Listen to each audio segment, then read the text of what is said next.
Hello दोस्तों, SD classes में आपका स्वागत है।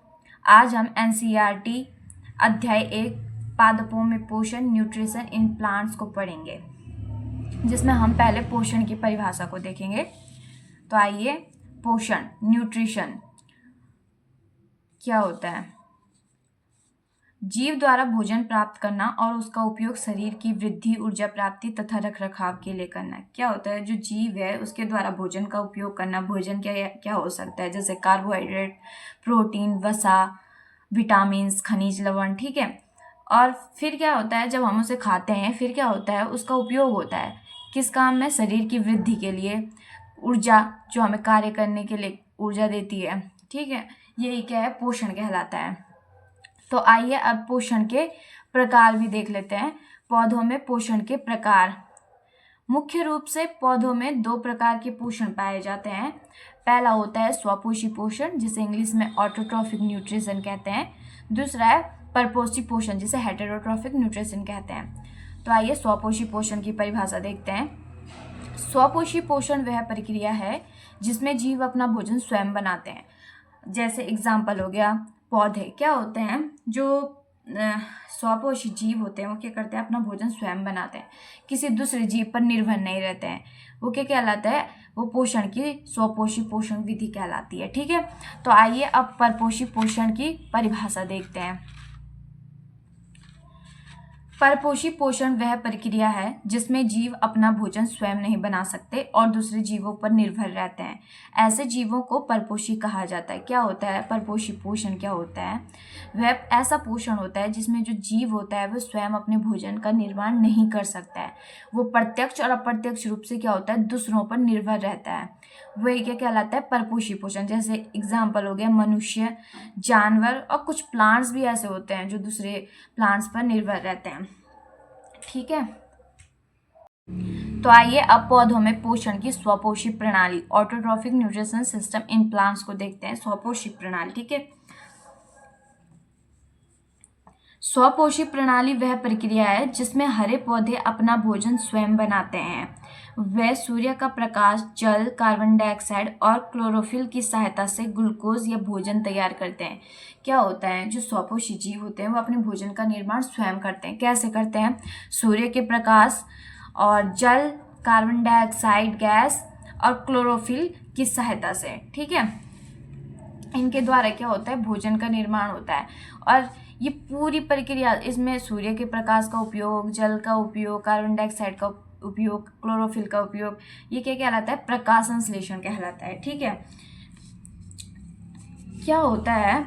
जो पौधे होते हैं, पहले हम इसे देख लेते हैं फिर समझाऊंगी मैं आपको। प्रकाश संश्लेषण की प्रक्रिया।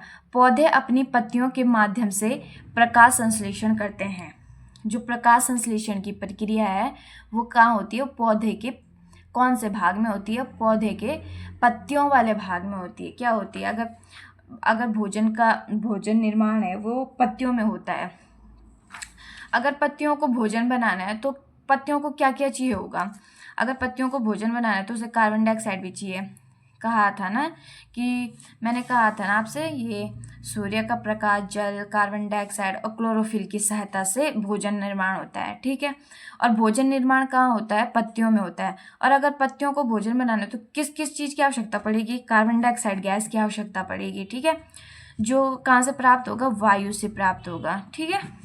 और जल की आवश्यकता पड़ेगी, H2O जल, जो मृदा से प्राप्त होगा। ठीक है। और सूर्य के प्रकाश की आवश्यकता पड़ेगी,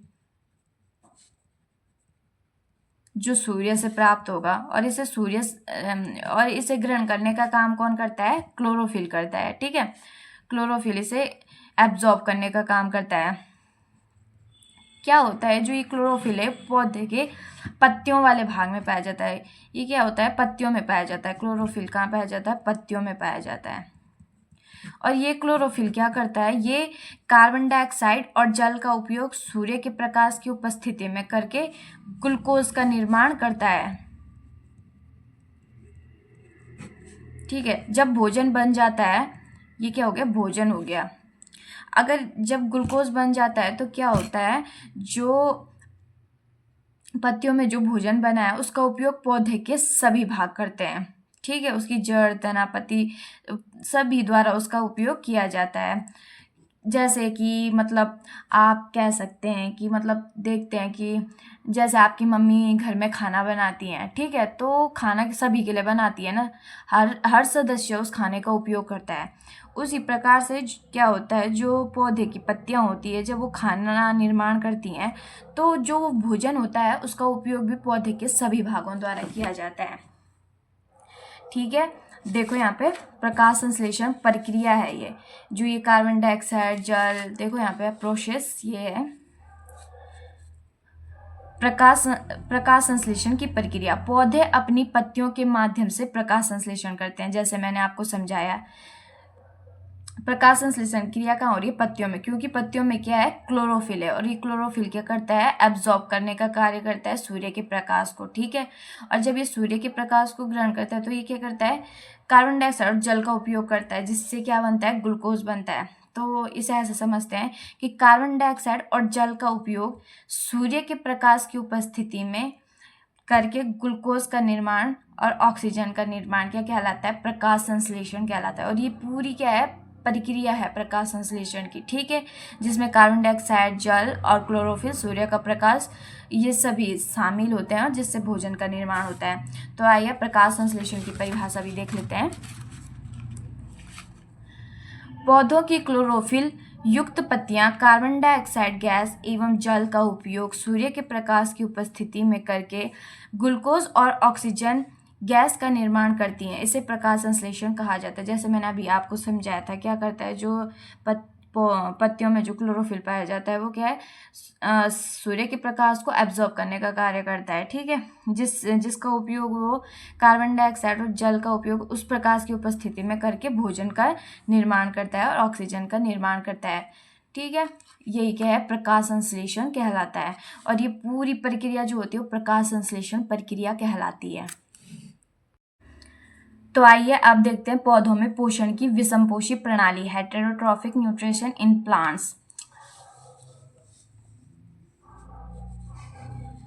सामान्यतः अधिकांश पौधों में स्वपोषी पोषण पाया जाता है। क्या होते हैं? अधिकांश पौधे ऐसे होते हैं जो स्वपोषी होते हैं, जो अपना भोजन निर्माण स्वयं करते हैं, यानी वे सूर्य के प्रकाश, जल, कार्बन डाइऑक्साइड और क्लोरोफिल की सहायता से अपना भोजन स्वयं बनाते हैं। ठीक है, मतलब प्रकाश संश्लेषण की क्रिया करते हैं अधिकांश पौधे। पर लेकिन क्या होता है, कुछ पौधों में क्लोरोफिल नहीं होता है या बहुत कम होता है, जिसके कारण वे स्वयं भोजन नहीं बना पाते। ऐसे पौधे दूसरे जीवों पर निर्भर रहते हैं।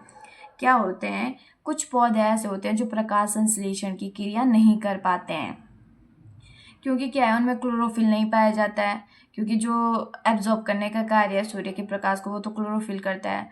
और अगर उनमें क्लोरोफिल नहीं पाया जाएगा तो वो क्या कर रहे? प्रकाश संश्लेषण की क्रिया भी नहीं कर पाते हैं, जिससे वे अपना भोजन नहीं बना पाते और दूसरे जीवों पर निर्भर रहते हैं। ठीक है, अर्थात कुछ पौधे ऐसे होते हैं जिन्हें अपनी आवश्यकताओं को पूरा करने के लिए दूसरे जीवों की आवश्यकता होती है। मतलब कहने का मतलब ये है कि जो पौधे होते हैं वो अपनी आवश्यकताओं को पूरा करने के लिए दूसरे जीवों पर निर्भर रहते हैं। आवश्यकता क्या क्या हो सकती है? जैसे भोजन की आवश्यकता हो सकती है, नाइट्रोजन की आवश्यकता हो सकती है। ठीक है, इसी के लिए वो दूसरों पर निर्भर रहते हैं। अब देखो यहाँ पे पौधों में परपोषी पोषण के प्रकार कौन कौन से प्रकार हैं, देख लेते हैं।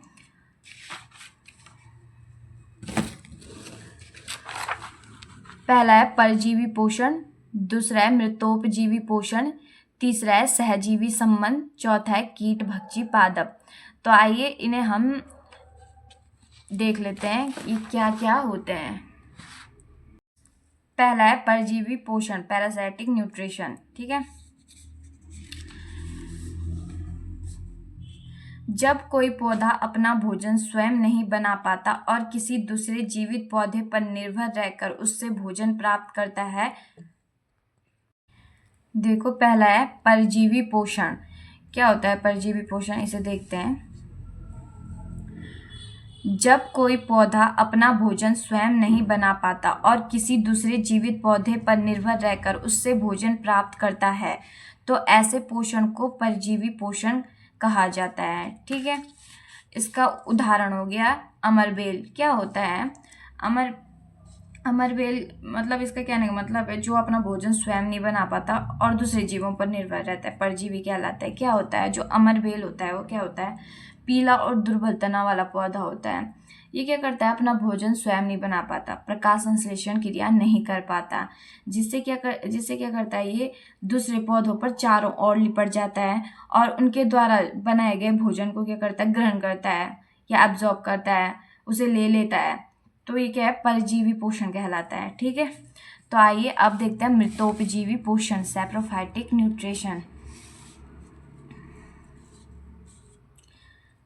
जब कोई पौधा मृत और सड़ी गली वस्तुओं से अपना भोजन प्राप्त करता है तो ऐसे पोषण को मृतोपजीवी पोषण कहा जाता है। ऐसे पौधों को सैप्रोफाइटिक कहा जाता है। क्या होता है?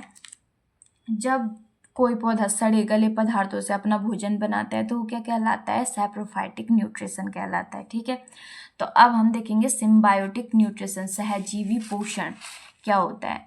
जब दो अलग अलग जीव या पौधे आपस में एक दूसरे के साथ मिलकर रहते हैं और दोनों को लाभ होता है तो इस प्रकार के पोषण को सहजीवी पोषण कहा जाता है। क्या होता है? जब दो अलग अलग प्रकार के पौधे हैं और एक दूसरे को क्या है? लाभ पहुंचा रहे हैं, वो उनका क्या कहलाता है? सहजीवी संबंध इसका एग्जाम्पल हो गया लाइकेन। लाइकेन क्या होता है? यह एक शैवाल और कवक का सहजीवी संबंध है। एल्गी और फंगी का क्या है? एक संबंध है, जिसमें क्या होता है? जो एल्गी होती है वो क्या है? भोजन निर्माण करती है, प्रकाश संश्लेषण की क्रिया करती है। ठीक है, और जो कवक होता है वो क्या करता है? जल और खनिज प्रदान करता है उसे शैवाल को, जिससे वो भोजन का निर्माण करता है। और जो शैवाल होता है फिर वो बनाए गए भोजन को कवक को देता है। तो ये आपस में क्या है? एक सहजीवी संबंध, मतलब एक दूसरे को लाभ पहुंचा रहे हैं। ठीक है, तो ये क्या कहलाता है? सहजीवी पोषण कहलाता है। तो आइए अब हम देखते हैं कीटभक्षी पोषण, इंसेक्टिवोरस न्यूट्रिशन। जब कोई पौधा अपने आहार के रूप में कीटों या छोटे जीवों को पकड़कर पचाता है तो उस प्रकार के पोषण को कीटभक्षी पोषण कहा जाता है। इसके उदाहरण हो गए घटपर्णी पादप और वीनस फ्लाई ट्रैप। क्या होता है? कीटभक्षी पादप क्या होते हैं? ये ऐसे पादप होते हैं, ये तो अपना भोजन स्वयं बना सकते हैं, पर क्या होता है? ये मतलब प्रोटीन की कमी को पूरा करने के लिए, मतलब नाइट्रोजन को, वायुमंडल में जो नाइट्रोजन है उसे यौगिक के रूप में लेते हैं। ठीक है, इसमें क्या होता है? जो कीटभक्षी पादप हैं ये तो अपना भोजन प्रकाश संश्लेषण प्रक्रिया द्वारा बना लेते हैं, और पर क्या करते हैं? ये कीटों को खाते हैं, क्योंकि कीटों के शरीर से इनको नाइट्रोजन मिलती है और जिस नाइट्रोजन का उपयोग क्या करते हैं? प्रोटीन बनाने के लिए करते हैं। ठीक है, इसीलिए कीटों को खाते हैं। अब आप सोच रहे होंगे कि हमारे वायुमंडल में तो 78% नाइट्रोजन है, फिर ये वैसे ही नाइट्रोजन का उपयोग क्यों नहीं करते? उसका भी एक कारण है। क्या होता है? जो वायुमंडल में जो नाइट्रोजन है उसका सीधा उपयोग नहीं कर सकते हैं, वो नाइट्रोजन का उपयोग नाइट्रोजन के यौगिक के रूप में करते हैं। जैसे नाइट्रेट हो गया, नाइट्राइट हो गया, मतलब इस रूप में ये नाइट्रोजन का उपयोग करते हैं, जिससे ये प्रोटीन का निर्माण करते हैं।